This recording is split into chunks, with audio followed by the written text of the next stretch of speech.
Drop in.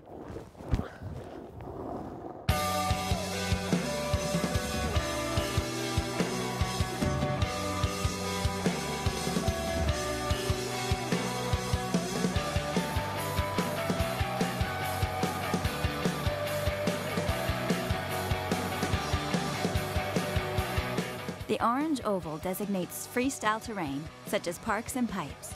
Freestyle terrain has designations for size. Start small and work your way up. Designations are relative to each resort. Some resorts designate features as small, medium, and large. Be aware these ratings are determined by size, not degree of difficulty, and are relative only to that resort. Make a plan. Before you go, check resort websites, review overall conditions, and ask park workers or patrollers about current park conditions. When you get to the mountain, make sure and warm up first. Be aware that the features change constantly due to snow conditions, weather, usage, grooming, and time of day. In the morning when you get to the hill, make a plan before you start hitting all the features. Make sure you roll through the park, check the speed, make sure there haven't been any changes, and if there are, ask the park crew about them. Just kind of get an idea of what the park's like before you start sending. Every time you use freestyle terrain, make a plan for each feature you want to use. Your speed, approach, and takeoff will directly affect your maneuver and landing. Having the right speed for a feature in a park is pretty crucial. You don't want to go too slow and knuckle a jump or overshoot it with too much speed, so be sure to ask other riders or even follow them into jumps. Understand the intended use of the freestyle terrain you have chosen. For example, some features are intended to be used in a series with no stopping, and some individually with stopping areas. Jump ramps are for jumping, and rail ramps are for entering onto rails. Your actions can knock you off balance, so always trying to land on your feet.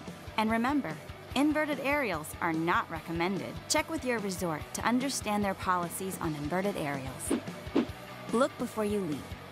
Read and obey all posted signage, instructions, and warnings before entering freestyle terrain. So when you're rolling up to a feature for the first time, it's always good to go around it, check for other people, and look before you leap. Scope around the jumps first, not over them. Watch others use the features before you attempt features and jumps that you are not familiar with. Sometimes it's hard to tell if there's a landing on the backside or whatever, so look before you leap. Easy style it. Know your limits and ski or ride within your ability level. Easy style it. Start small and work your way up. Look for small progression parks or features to begin with. Freestyle skills require maintaining control on the ground and in the air. Do not attempt any features unless you have sufficient ability and experience to do so safely. Avoid getting in the back seat. Project yourself forward and stay balanced. When you're coming to the takeoff zone, you're going to want to project your body forward so you can align yourself with landing instead of getting sent back seat and biffing upside down on the landing. Always watch and control your speed. Too much speed can affect your landing and ability to land on your feet. If you feel like you're going too fast into a feature, you can scrub some speed by speed checking. Once I'm comfortable hitting the jump, I usually like to take a few setup turns into it, get my feet under me, and if I need to scrub some speed, I can. Respect gets respect. Respect the terrain and others, one person on a feature at a time. Respect freestyle terrain and others using it. Always call your drop, and be sure to clear the landing if you fall. Know the code. Always stay in control. People ahead of you have the right of way. Stop in a safe place for you and others. Whenever starting downhill or merging, look uphill and yield. Use devices to help prevent runaway equipment. Observe signs and warnings, and keep off closed trails. Know how to use the lifts safely. You and you alone are responsible for making the decision to go into the park and using any feature. Make sure and learn the basics of freestyle terrain before coming to the mountain. Every rider is different, especially weight, type of board, wax, strength, physical ability, and experience. Wear a helmet to reduce injuries, but remember, skiing and snowboarding safely is the most important factor for preventing injuries. You want to be wearing a helmet when you're doing tricks and riding those trees and getting nasty. It's definitely saved some lives. Kevin Pierce for one. It's never a bad idea to wear a helmet. It could save your life. ATML. Every feature can be broken down into 4 zones. We're talking about learning freestyle. A, T, M, and L. The approach, the takeoff, the maneuver, and the landing. The approach zone is the space where you set up your speed and stance to use the feature. Takeoff zone is for making moves that start your trip. Maneuvers when you're in the air, controlling your body and spotting your landing. The landing zone is the prepared slope between the knuckle and the run out beyond it. Jumps. As your skills progress and you gain more experience, some terrain parks offer more advanced jumps. Many jumps vary in size and ability level. Hey man, can I follow you into the jump? Haven't hit him today. First, ride through the terrain park and watch others using the jumps and other features. Evaluate the conditions, including snow conditions, the light and park traffic.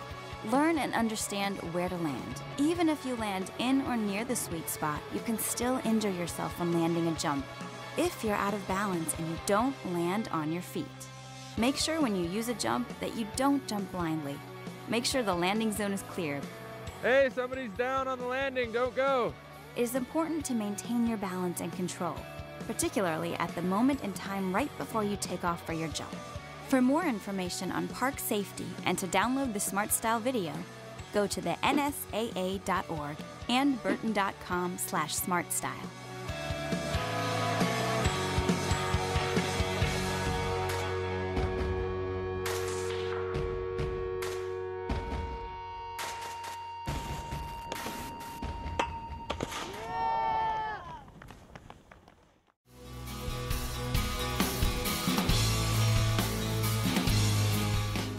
As your skills develop and you become more experienced in the terrain park and around the mountain, some riders decide to go outside of resort boundaries. If you plan on venturing into the backcountry, please remember these important do's and don'ts. First and foremost, always check with the Resort Ski Patrol and the U.S. Forest Service to learn about backcountry conditions. Check with the resort and the Forest Service to understand if there are any limitations about when and where you can access the backcountry, and always ask about the avalanche report. Always wear a transceiver and make sure to check the battery power each day before going out. You want to make sure to always carry a shovel and a probe in your pack. Do take a cell phone, make sure the battery is charged, but turn it off to avoid disrupting the transceiver. It's always a good idea to make sure you tell somebody where you're going or your intended route. Take a friend or someone who knows the terrain where you will be riding. Don't travel in the backcountry without plenty of food and water. Don't travel without packing extra warm clothing. Extra layers like a down insulator, extra gloves, and a spare beanie can really make the difference in your survival and staying warm in an emergency. Never ever travel without a first aid kit and a survival kit. Take a basic avalanche awareness class. It'll help keep you and others alive. And always remember, don't go if you don't know.